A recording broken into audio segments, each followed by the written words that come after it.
속보. 울릉공항 KF-21 이륙한다. 현재 울릉공항 충격적 모습 공개.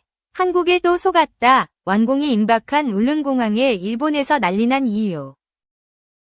울릉공항의 군사적 가치라면 일단 유사시 비상착륙의 용도로도 사용이 가능하겠지만 무엇보다도 도발이 자주 들어오는 러시아 전투기를 견제하고 행여나 독도에서 충돌이 발생할 경우 오키공항에서 날아오는 일본 전투기들을 견제하는 게 큰 위기라고 생각합니다. 지금 상황에서는 포항기지에서부터 이륙해 오는 수밖에 없는데 너무 멉니다. 비상 출격을 해도 이를 견제하기엔 너무 멀고 비효율적이라고 생각해요. 공항 자체가 워낙 작고 예산 문제 때문에 활주로를 늘리는 게 불가능하다면 평상시에 도발 견제라도 효과적으로 견제할 수 있는 수단이 FA-50 배치라고 생각합니다. F-35B 배치를 주장하는 목소리도 간혹 들었는데 이 경우에는 오히려 스텔스기가 악수가 될 수 있다고 생각합니다. 스텔스기는 저격수처럼 적을 확실하게 박살내는 무기이지 존재감을 드러내면서 위력 시위를 하는 무기가 아니니까요. 단순 도발인데 그걸 그냥 박살낼 수도 없잖아요. 그래서 저는 평상시 도발을 대비한 즉각 출격 및 대항 세력 견제를 위해서라도 전투기 배치는 반드시 필요하다고 생각합니다. 두어 대만이라도 배치해두면 일의 도발을 견제하는 데에 매우 효과적이지 않을까요? FA라는 말은 사실 공격기라는 말이에요. 어태커라는 말은 근접지원기라는 말입니다.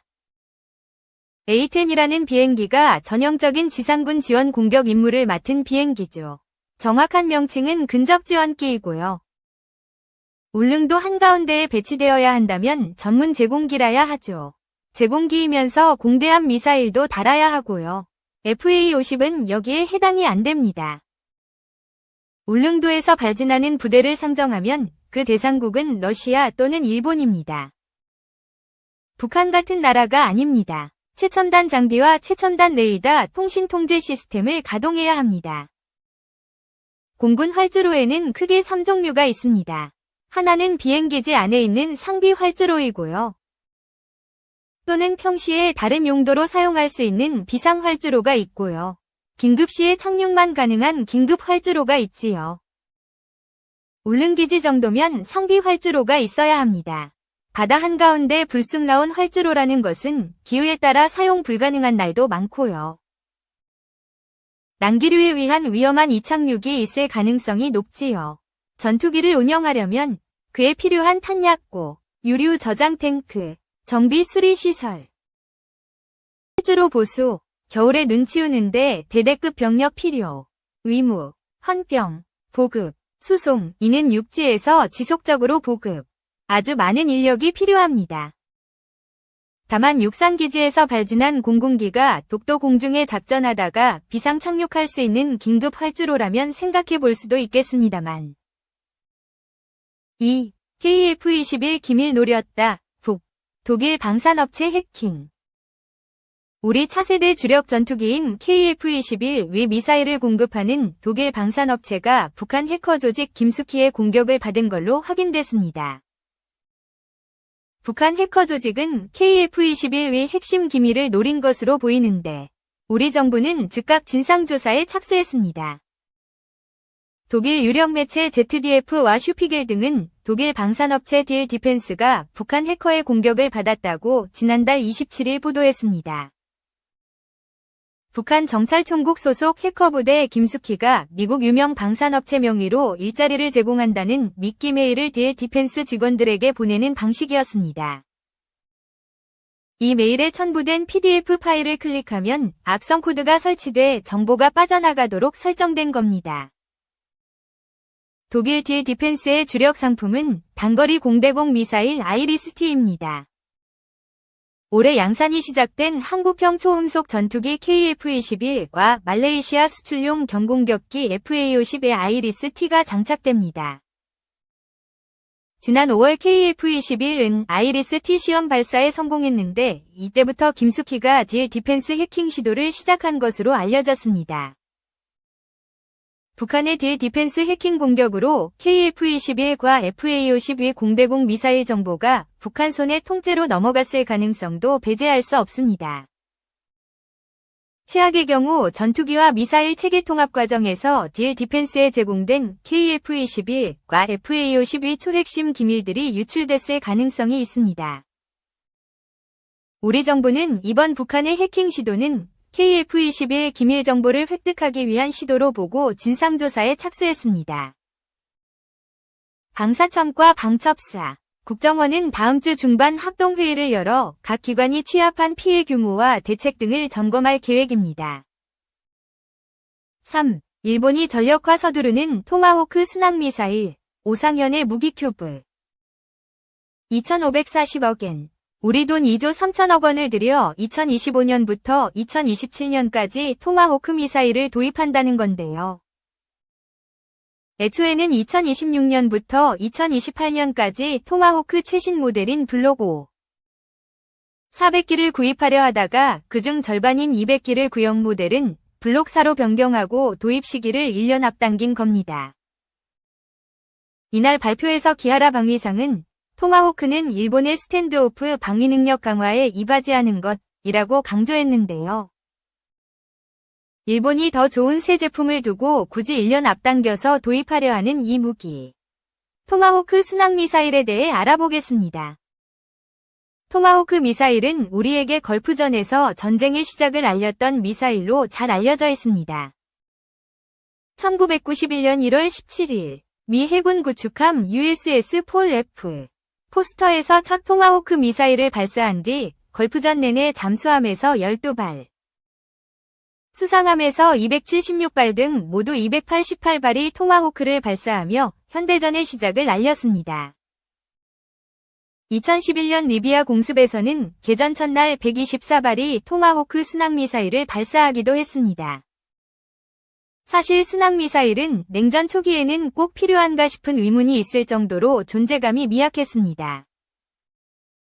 그런데 미온적인 미국의 태도를 바꾼 결정적인 사건이 발생했죠. 1967년 이집트 해군이 발사한 구소련제 스틱스 함대함 미사일이 이스라엘 해군의 에일라트 구축함을 격침시키는 사건이 발생한 겁니다. 이때까지 미국은 탄도미사일에 집중하거나 대형 폭격기와 항공모함 등의 전력으로 소련을 압도하는 전략을 구사했죠. 하지만 소련은 달랐습니다. 미국 항공모함에 대응할 적합한 무기체계로 순항미사일을 주목했고 개발에 집중했습니다. 그런데 1967년에 발생한 이른바 스틱스 쇼크로 미국도 순항미사일에 다시 주목하게 됩니다. 때마침 미국과 소련은 전략무기 제한 협정, 솔트를 진행시키면서 탄도미사일과 전략폭격기를 축소하는 협의를 하고 있었기 때문에 이들을 대체할 핵투발 수단이 필요했죠. 그래서 개발한 것이 하푼 미사일입니다. 1970년 미 해군 참모총장으로 임명된 엘모 주멀트 제독의 지시로 개발된 하푼 미사일은 1972년 10월 17일 첫 시험 발사에 성공하고 1977년부터 생산해 미 해군 함대의 주요 무장으로 자리 잡습니다. 능동 레이더 종말 유도 방식으로 124km까지 날아가 적의 함정 등을 격침시킬 수 있는 미사일이었죠. 미 해군은 여기서 한 발 더 나갑니다. 그렇게 1983년 탄생한 미사일이 바로 토마호크 순항미사일입니다. 토마호크 미사일은 1972년 하푼 미사일의 공중발사 버전과 같은 시기에 개발이 시작된 것으로 알려졌습니다. 이후 1976년 지형 대응 유도 방식 TRCOM, 터레인 컨투어 매칭 시스템 개발을 마치고 1977년부터 본격적으로 개발해 1978년 2월 잠수함에서 시험 발사를 하고 1980년 3월 함정에서 시험 발사를 했습니다. 블록에 따라 조금씩 다르지만 토마호크 미사일은 GPS와 관성항법 장치, 지형 대응 유도 방식, 디지털 영상 대조 유도 방식, DSMAC, 디지털 신 매칭 에어리어 코렐라터 등의 유도 방식을 사용합니다.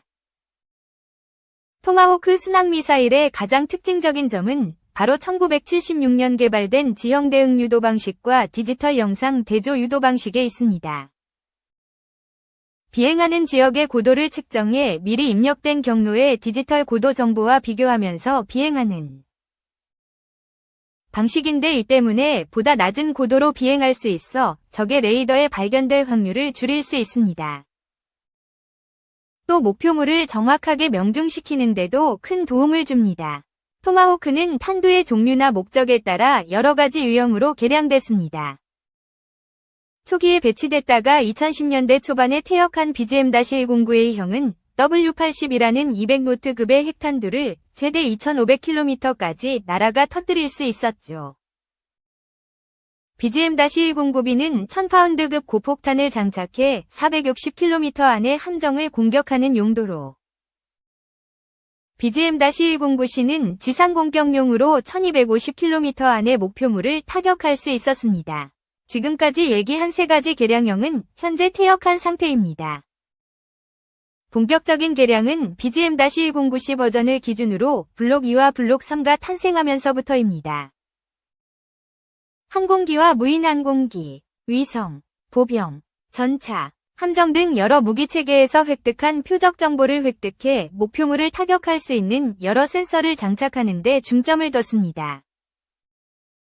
1993년 도입한 토마호크 블록 3의 경우 도착시간 제어 기능과 전파 방해 방지, GPS의 정확도 향상 기능이 추가됐고 탄두는 1000파운드급에서 750파운드급으로 조금 줄이면서 엔진을 개선해 사거리를 1600km까지 늘렸습니다. 2006년 도입된 블록 4에 와서는 유도와 통제 방식을 보다 고도화했습니다. 우선 외형부터 약간의 변화가 있었는데요. 공기흡입구가 내장형으로 꼬리날개가 4개에서 3개로 바뀌었습니다. 비행 중인 미사일을 미리 설정한 15개의 다른 표적으로 변경할 수 있고 새로운 표적으로 방향을 바꿀 수 있도록 타격 컨트롤러를 추가했습니다. 이 기능 덕분에 전장 상공에서 먹잇감을 노리는 독수리처럼 배회하다가 결정적인 순간에 더 중요한 목표물을 타격할 수 있게 됐습니다. 또 양방향 위성 데이터 링크를 통해 미사일의 상태와 표적의 피해 정도를 통제하는 군에서 파악할 수 있도록 했습니다. 전파 방해 방지 GPS 수신기도 장착됐고 탄두의 관통 능력도 첨가했습니다. 이렇게 여러 기능을 추가하고도 가격은 낮아지고 사거리는 블록 3보다 길어진 것으로 파악되고 있습니다. 2021년 도입된 토마호크 블록 5는 블록 4의 항법과 비행 중 표적화 기능을 개선했고 해상에서 움직이는 표적을 공격할 수 있는 능력도 추가했죠. 또 다른 장비로부터 실시간으로 표적 정보를 전송받아 움직이는 목표를 타격할 수 있는 것으로 알려졌습니다. 우리 프로파일럿 구독자분들이시라면 이쯤 되면 여러 가지가 떠오르실 겁니다. 그렇죠. 토마호크 블록 4는 순항미사일이라기보다는 대용량 탄두를 장착한 장거리 자폭형 무인기라고 표현해도 좋을 것 같습니다. 또 블록 5는 유무인복 합체계 즉 MUMT 임무 수행이 가능한 무인기라도 봐도 될 정도입니다. 러시아의 우크라이나 침공에서 또 이스라엘의 팔레스타인 침공과 이스라엘의 시리아 내 이란 영사관 폭격으로 촉발된 이란의 드론 공격 등에서 우리는 수많은 드론과 무인기의 활약을 봤습니다. 때문에 지금까지의 여러 무기체계, 상부 공격에 취약한 전차나 헬기, 또 비싼 순항미사일은 바로 전장에서 없어질 것처럼 보일 수도 있습니다. 그런데 토마호크 미사일의 개량을 보니 이미 더 크고 강한 무기를 가진 쪽이 드론을 활용한 전쟁에서도 유리할 것 같다는 생각이 드네요. 아참, 일본은 이렇게 토마호크 미사일을 400기나 들여놓으려고 하는데 우리나라는 뭐 하고 있냐고요? 아이 참, 우리나라는 국내 기술로 개발한 현무 -3가 있습니다. 토마호크보다 조 물결표 금 비싸긴 하지만 유도 방식과 탄두 중량, 사거리 즉 모든 면에서 절대 밀리지 않죠.